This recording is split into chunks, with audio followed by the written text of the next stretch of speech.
Unseen ফেজে the bear and the two friends, ভাল্লুক এবং দুই বন্ধুর গল্প।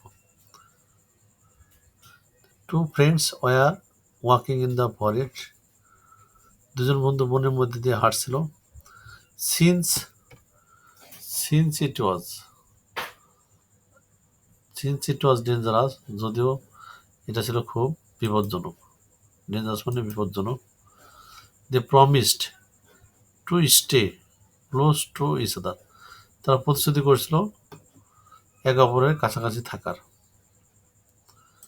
দে see a bear approaching them, তারা দেখলো একটি ভালুক তাদের দিকে আসছে।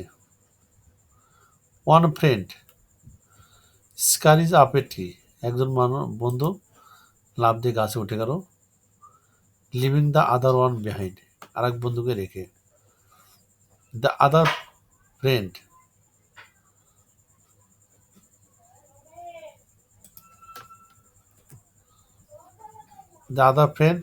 ডিসাইডেড, অন্য বন্ধুরা সিদ্ধান্ত নিল প্রিটেন্ড টু বি ডেড, মৃত মানুষের মতো মারার ভান করলো, মৃত মানুষের মতো শোয়ার ভান করলো। দি বিয়ার অ্যাপ্রোচড হিম, ভালুকটি তার কাছে গেল। স্মেল হিজ ইয়ার, তার কানের গন্ধ নিল। অ্যান্ড দেন লেফট, এবং সে চলে গেল। The friend in the tree climb down, গাছে থাকা বন্ধুটি গাছ থেকে নেমে আসলো।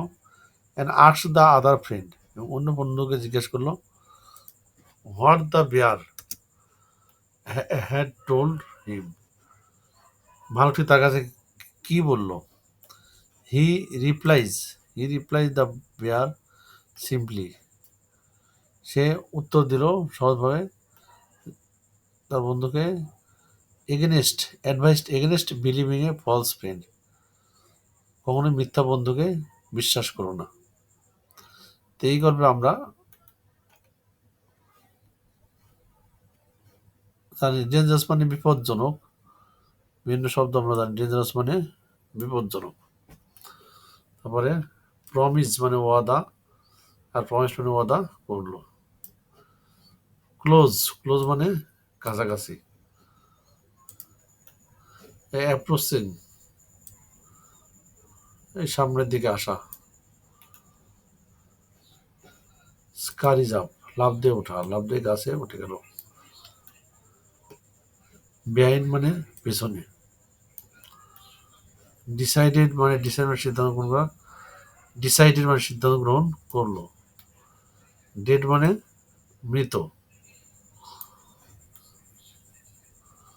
স্মেল মানে গন্ধ নিল।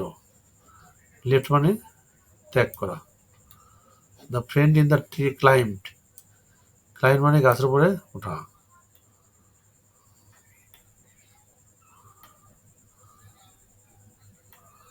বিলিভ মানে বিশ্বাস করা। ফলস মানে মিথ্যা। অ্যাডভাইস মানে উপদেশ দিল। সিম্পলি মানে খুব সাধারণভাবে। বেয়ার মানে ভাল্লুক। রিপ্লাইজ মানে উত্তর দেওয়া। তাহলে আজকে আমরা এই পর্যন্ত শিখলাম একটি আনসিন মেসেজ, তা ভাল্লুক এবং দুই বন্ধুর গল্প। সাথে থাকার জন্য সবাইকে ধন্যবাদ।